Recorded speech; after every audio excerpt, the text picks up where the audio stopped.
Halo guys, Assalamualaikum warahmatullahi wabarakatuh. Ketemu lagi dengan saya Erwin di channel Erwin Story. Halo, gimana kabarnya? Kalian pernah gak sih beli tanah tapi ternyata tanah itu menyimpan misteri, alias tanah itu ternyata ada penghuninya? Jadi ini pernah kejadian sama seseorang yang sebut saja namanya J. Dia adalah seorang pengembang lahan dan perumahan kecil-kecilan. Kala itu dia tertarik dengan sebuah lahan di daerah Bekasi. Sebenarnya udah ada sih warga yang memperingatkan untuk tidak membeli lahan itu. Tapi si J ini tetap ngotot. Dia tetap mau membeli lahan itu. Ya karena memang lokasinya juga strategis banget. Terus akses jalannya juga gampang gitu kan.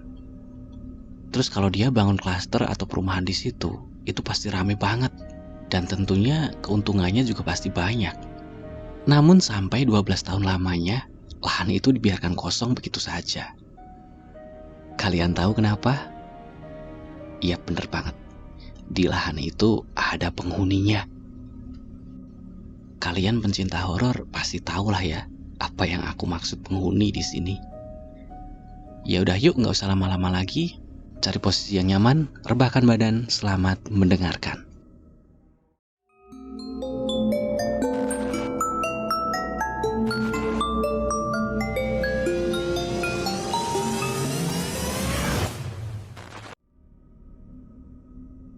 Nama aku J. Aku memiliki bisnis pengembangan rumah dan lahan kecil-kecilan. Kenapa aku sebut kecil-kecilan? Karena aku hanya mengincar lahan-lahan kecil di bawah 5.000 meter persegi untuk aku bikin perumahan minimalis atau klaster yang lakunya cepet, jadi duit bisa cepet balik. Tapi bukan itu yang mau aku ceritain.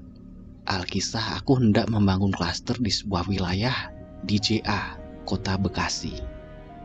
Kalau ada warga JA di sini, pasti tahu jalan tembusan dari perumahan pinggir jalan raya JA ke CKNR. Nah, di situ ada lahan luas 4.750 meter persegi. Di sana ditumbuhi pohon mangga yang sangat lebat. Ada juga pohon rambutan dan nangka. Tapi yang bikin warga heran, pepohonan di situ nggak pernah berbuah. Aneh kan? Aku membeli lahan sejak tahun 2000 dengan harga yang lumayan murah. Padahal kompensasi tanah di sana lumayan tinggi. JA merupakan wilayah yang berkembang. Keluar jalan raya CKNR arah utara, kita bisa berjumpa dengan jalan tol JB. Ke arah selatan, berjumpa dengan jalan tol JORR yang menghubungkan berbagai wilayah.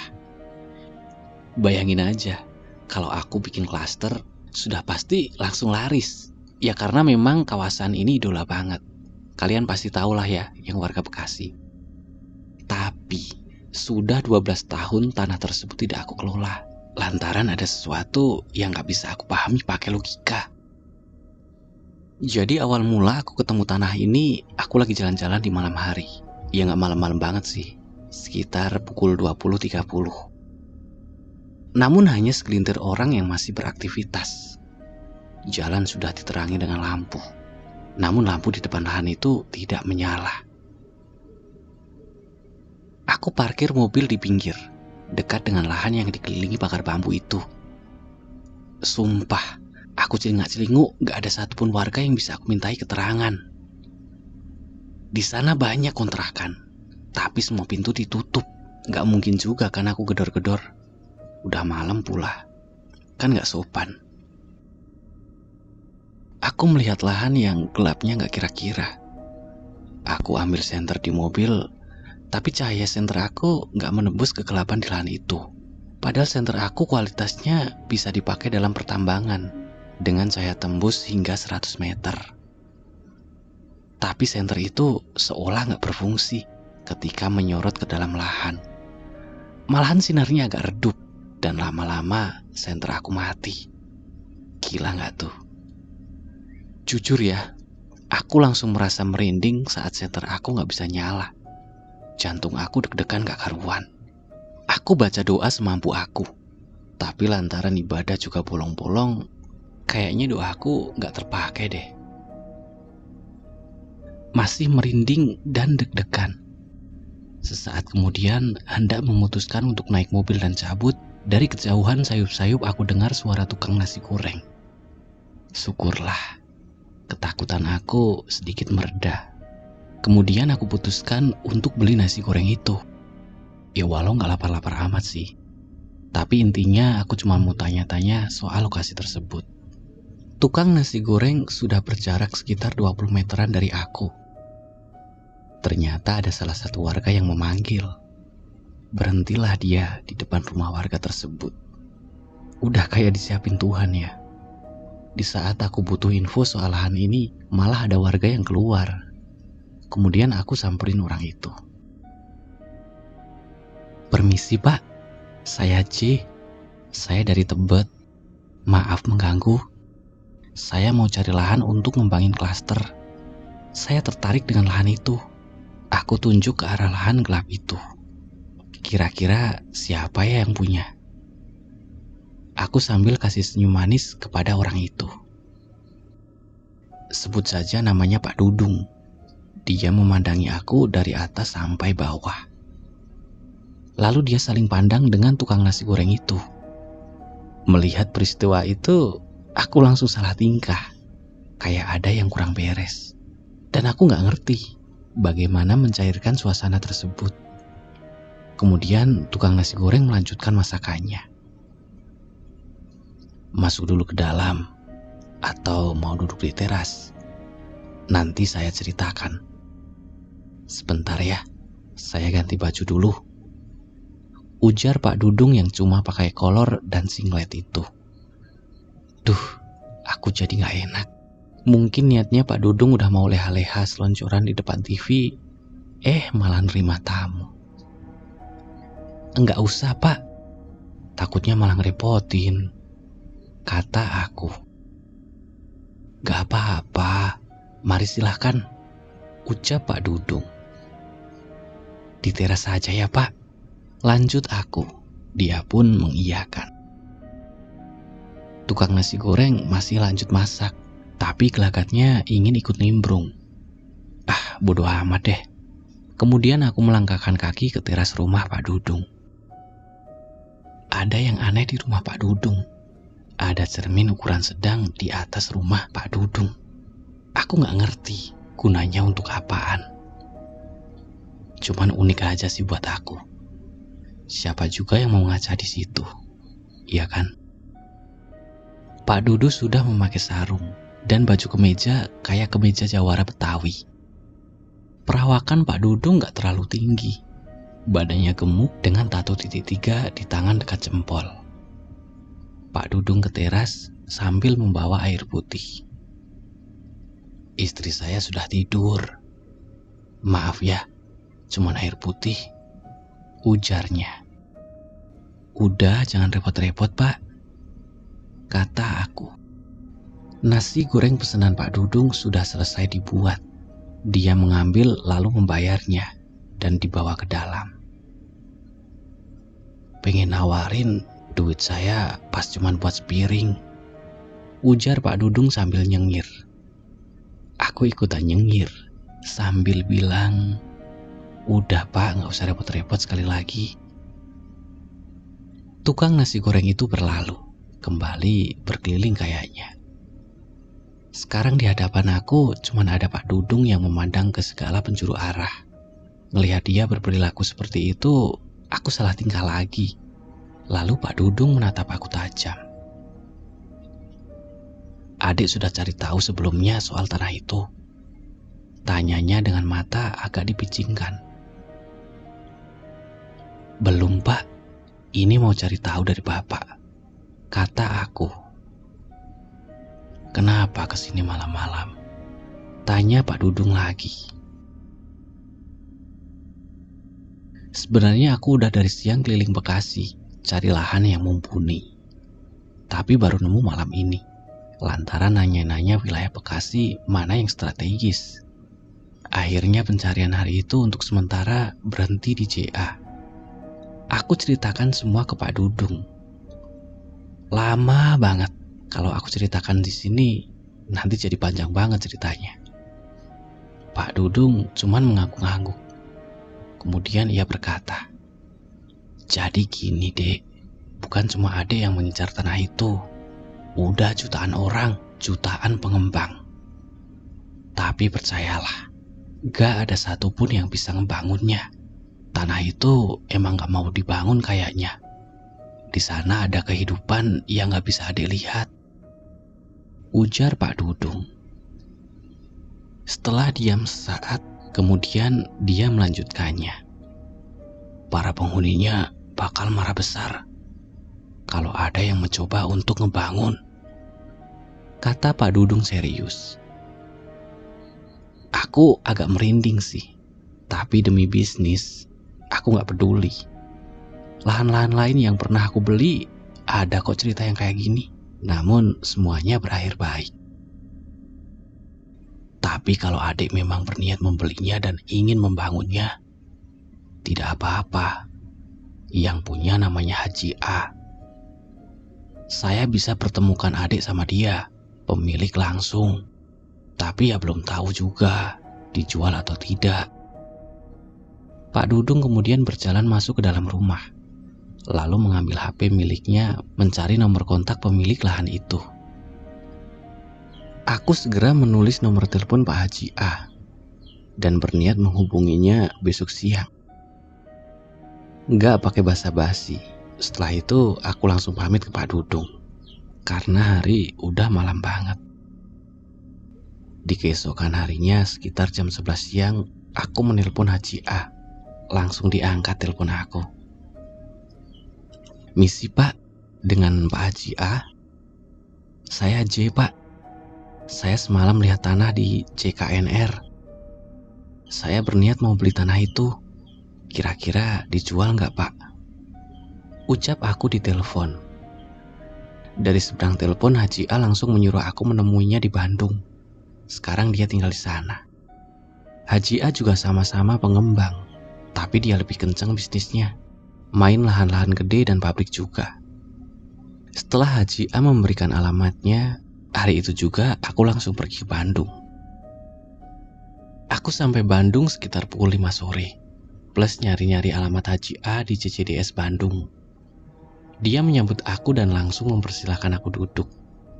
Kue-kue sudah berjajar rapi di atas meja, lengkap dengan air mineral. "Sebentar ya, saya lagi pesan makanan.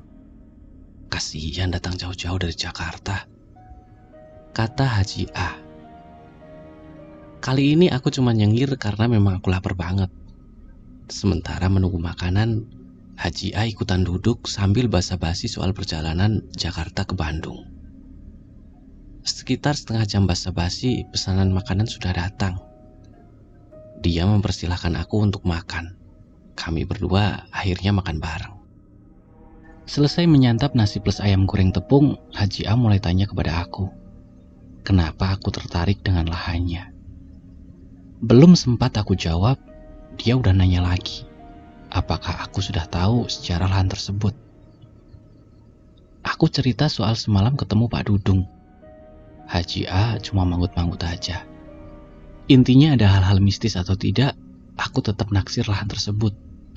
Dan aku yakin bakal untung gede. Sedangkan Haji A cuma nyengir doang. "Sudah tahu di situ ada rumah, sumur, dan kuburan?"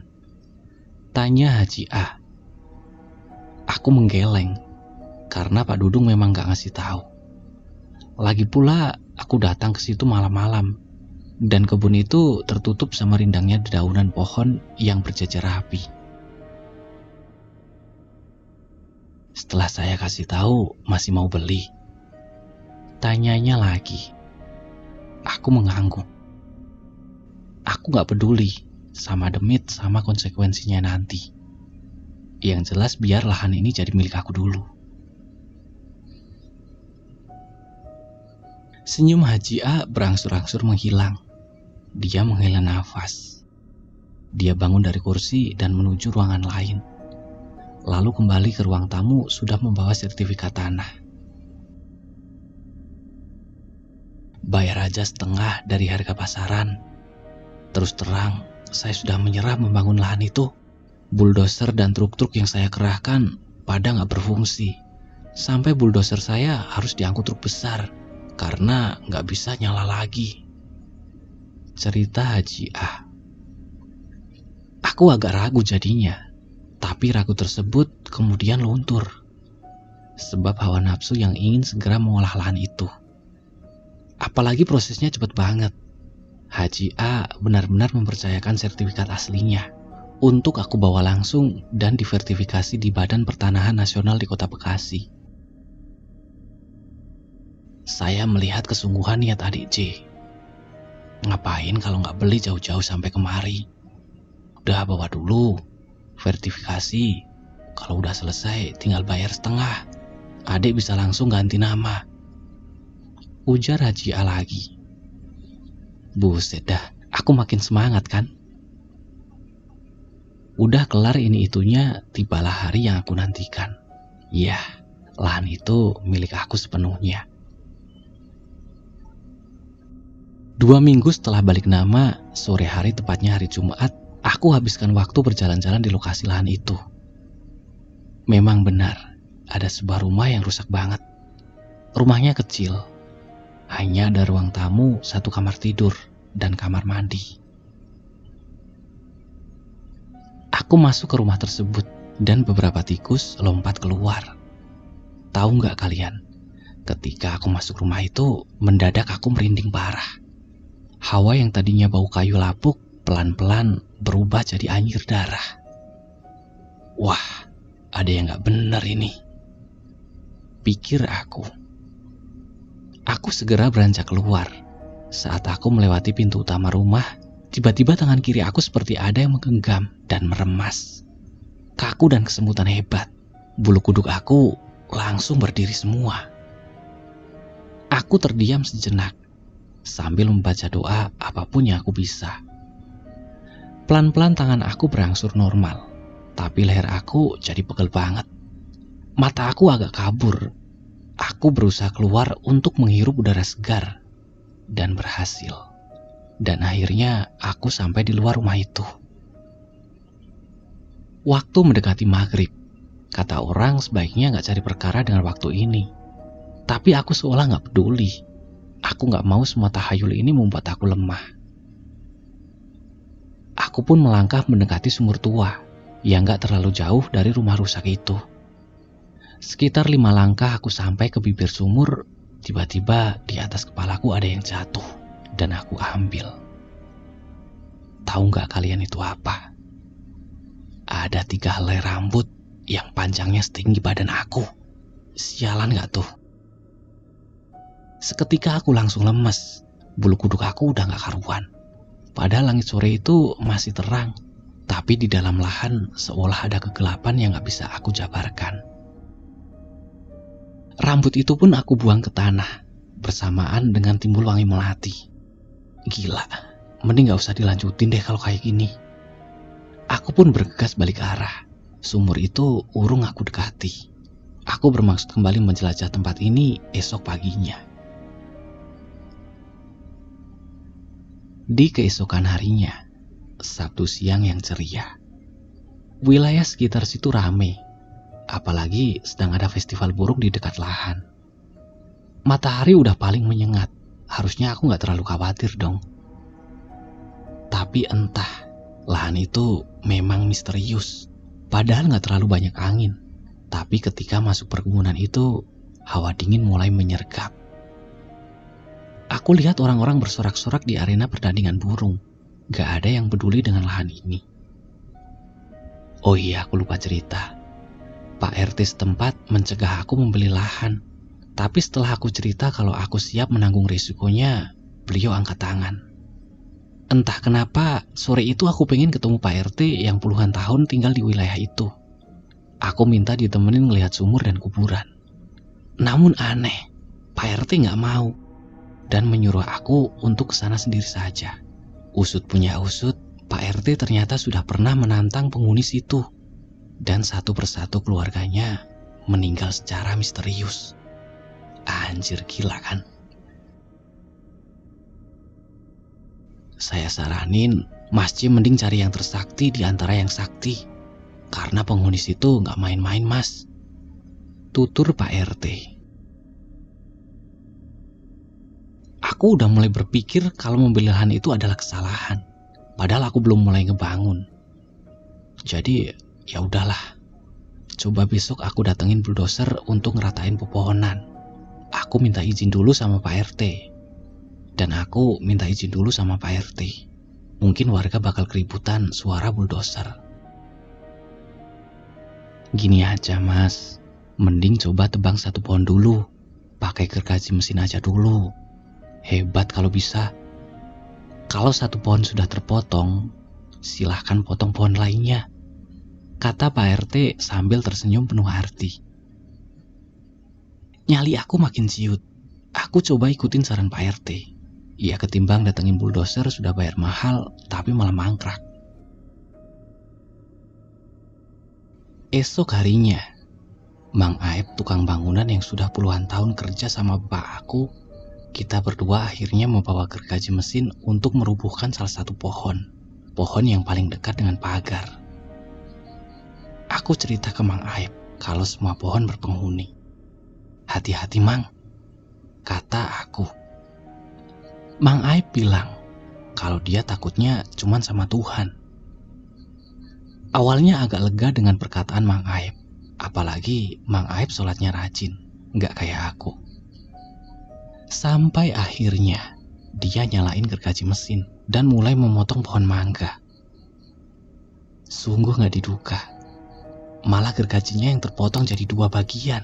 Satu bagian mental ke arah tangan Mang Aep, dan gak kebayang deh kalau kena tangan. Sementara gergaji yang dekat mesinnya jatuh ke kaki.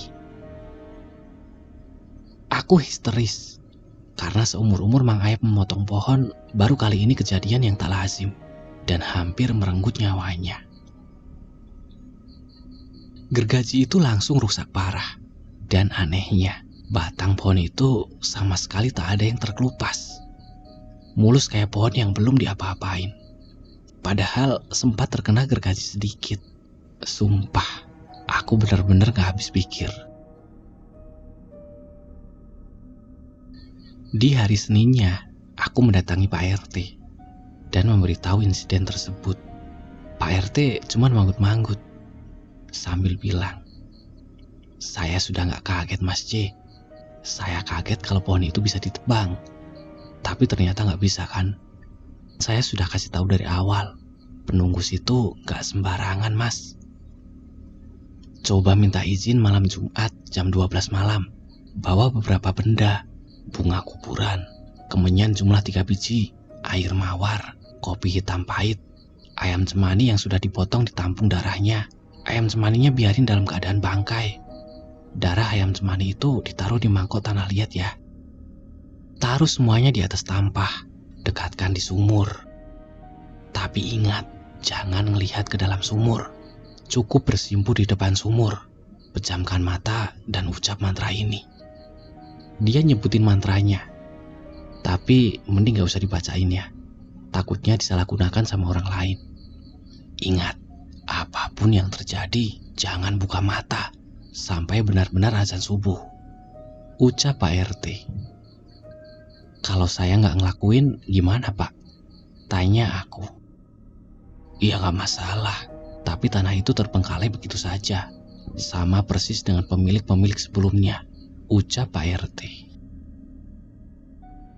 Sia-sia duit aku keluarin dong kalau begitu. Duh, aku dilema. Akhirnya aku coba menyanggupi syarat Pak RT. Itu pula yang dia lakukan untuk menghentikan kematian misterius kerabatnya gara-gara nantangin penghuni tersebut. Tapi kan aku gak nantangin ya. Sama aja, kata Pak RT. Ya sudah, akhirnya aku ikutin. Kamis malam Jumat jam 22.30. Suasana tempat itu udah benar-benar suram banget. Gak ada orang, gak ada satupun makhluk bernama manusia yang aku temui. Aku benar-benar merinding karena aku gak tahu siapa yang aku hadapi. Pelan-pelan aku masuk ke lahan dengan membawa semua persyaratan yang dianjurkan Pak RT. Baru sekitar 11 langkah, tiba-tiba aku mendengar suara ketawa pelan dan lirih. Ketawanya gak cuma satu, tapi banyak, seperti saut-sautan. Anjir, aku gemetaran hebat. Aku gak sanggup nerusin langkah. Pas aku balik badan, anjir, tukang nasi goreng yang aku jumpai di awal ada di depan muka aku. Entah kapan datangnya, aku gak dengar. Seketika aku langsung melihat ke arah kaki. "Saya orang kok, Mas. Gak usah takut," ujarnya ngeyakinin aku. Aku lega dan agak bersyukur. Aku langsung bawa dia duduk sejenak di luar pagar bambu. Dan aku ceritain kalau aku mau bawa sejajan buat penunggu di situ. Aku kasih tahu dia tampah dan isi-isinya. Si abang nasi goreng bernama Gusnudin ini cuman manggut-manggut. "Mending urungkan saja niat, Mas. Karena mereka gak akan pernah pergi dari sini. Kecuali benar-benar diusir sama orang yang hatinya bersih dan lisannya terjaga. Tapi gak ada manusia yang seperti itu, kiai sekalipun. Jadi percuma," kata Udin, panggilan si tukang nasi goreng itu. Ucapan Udin bikin aku putus asa. Masa iya, lahan yang udah aku beli gak bisa aku olah? Terus ngapain gitu aku beli? Udin memperhatikan aku. Dia kayaknya ngerti apa isi hati aku. "Saya tunjukin ya, Mas. Mas masih mau melangkah atau enggak nantinya, itu terserah Mas," kata dia. Dia langsung menutup mata aku dengan tangannya. Sekitar 2 detik, terus dibuka lagi. Diapain aku? Bukti aja. Sekarang saya udah buka mata batin, Mas. Coba lihat ke arah lahan itu, kata Udin. Anjir, aku ngelihat banyak banget perempuan berambut panjang sampai ke tanah. Mereka di atas pohon. Mereka bergelantungan sambil tertawa. Beberapa ada yang melihat ke arah aku. Wajah mereka berdarah, terluka. Bahkan ada yang satu matanya tercongkel. Seketika aku pusing dan hampir pingsan. Tapi Udin berhasil membuat aku tetap terjaga. Lalu Udin melemparkan ayam cemani ke arah kebun itu. Dan mereka memperebutkannya sambil tertawa melengking. Di pagar arah utara, aku melihat sosok tinggi gede berjalan perlahan menghampiri aku dan Udin. Udin segera melempar sosok itu dengan darah ayam cemani yang di dalamnya ditaruh kemenyan. Bunga-bunga makam juga dilemparkan si Udin ke arah lahan. Begitu pula tampah-tampahnya. Kuntilanak yang jumlahnya puluhan itu kayak pesta pora. Setelah itu Udin ngajak aku untuk pergi dari situ. Mengajak aku bermalam di salah satu warga yang tempatnya gak jauh. Lah terus mobil aku gimana? Udah tinggal aja, ambil besok pagi. Nyawa kamu sudah diincar, kata Udin, dan aku pun nurut aja. Gak kerasa si Udin lari sambil memegang tangan aku. Anjir, ya sudahlah, momen kepepet. Tangan si Udin sampai dingin banget. Mungkin dia lebih ketakutan daripada aku. Pintu kontrakan salah satu warga terbuka. Dia persilahkan aku masuk. Namanya Joko. Joko kemudian segera menutup pintu. Si Udin kok gak ikut masuk? Kata aku. Lupakan Udin. Nih minum air ini ya. Kalau ada yang masuk di badan kamu pasti muntah. Kata Joko. Aku nurut aja. Walaupun masih bertanya-tanya kenapa Udin gak ikut masuk. Mungkin dia mau keliling lagi. Entahlah. Joko ini kayaknya seumuran aku. Dari namanya aku udah tahu kalau dia orang Jawa. BTW aku gak muntah, jadi aku bersih. Dari kebun itu ya. Bawa apa? Ayam cemani. Amis darahnya sampai sini, kata Joko lagi.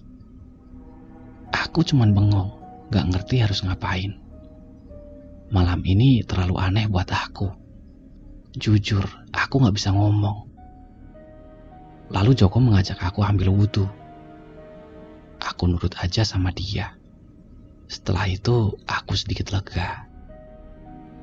Kalau sudah tenang, biar saya cerita, ucap Joko, dan aku mengangguk. Pertama-tama, Joko menyebutnya jika Kusnudin sudah tiada. Dan yang antar aku ke tempat Joko itu adalah jiwanya. Anjir, aku langsung memotong pembicaraan kalau Udin pernah aku jumpai sebulan lalu.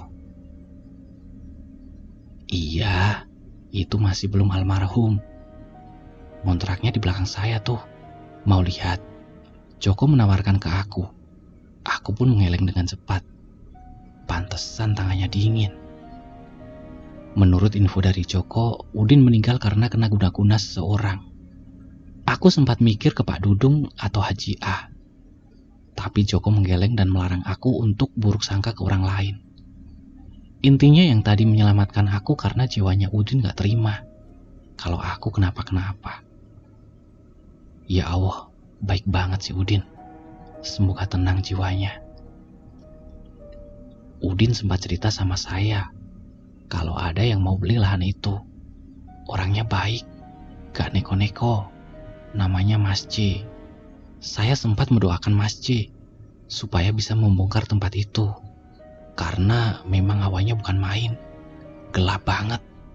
Tapi ternyata Mas J juga belum dikehendaki sama Allah untuk memiliki tempat itu. Kalau sudah dikehendaki, insya Allah tak ada halangan. Saya dapat wangsit itu dari mimpi, Mas. Terang Joko.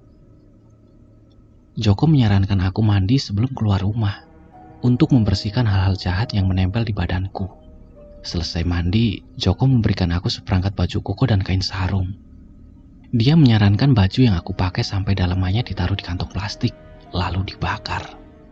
Aku pun nurut aja. Sayup adzan subuh pun kedengaran. Joko ngajak aku sholat. Aku pun ikut. Ketika selesai sholat, aku merasa lebih tenang.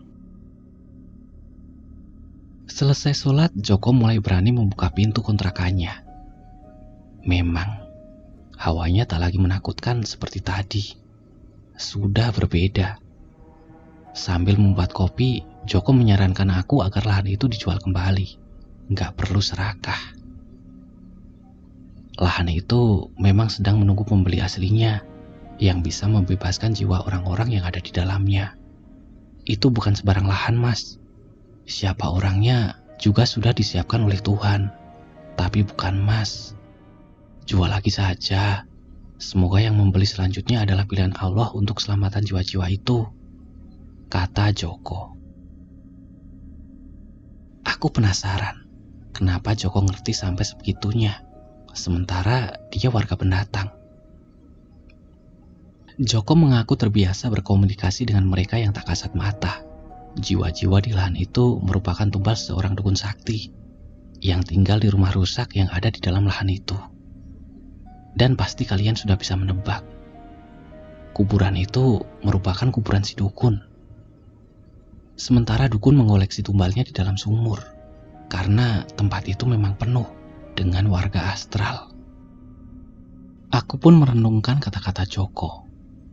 Akhirnya aku memutuskan untuk menjual tanah itu saja. Tepat pada bulan November tahun 2000. Banyak orang nanya, kenapa gak diwakafin? Ya aku realistis saja. Duit buat beli lahan itu cukup lumayan kalau aku putar kembali untuk bisnis aku. Ya beli-beli lahan 1000 meter persegi masih kejangkau lah. Toh hasil penjualan 2,5%-nya gak pernah absen aku sedekahin. Namun hingga kini, plang papan tulisan tanah dijual di depan bakar bambu itu selalu menghilang. Dipasang lagi, menghilang lagi. Terus saja kayak gitu. Entah mengapa.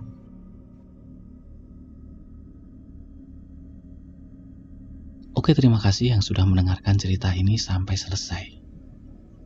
Gimana menurut kalian? Percaya nggak ada tanah yang menyimpan misteri-misteri seperti itu? Ya kalau aku sih percaya aja. Karena kita hidup di dunia ini nggak sendirian. Kita berdampingan dengan makhluk-makhluk seperti itu. Bahkan mungkin pas kalian mendengarkan cerita aku ini pun, di samping kalian ada... Nggak bercanda-bercanda. Jadi intinya terima kasih yang sudah mendengarkan cerita ini sampai selesai. Jangan lupa like, share, dan subscribe ya. Oke, yang pengen request cerita atau mau ceritanya dibacain, nanti bisa DM di Instagram aku ya. Link aku taruh di kolom deskripsi. Oke, saya Erwin, sampai ketemu di cerita selanjutnya. Bye-bye.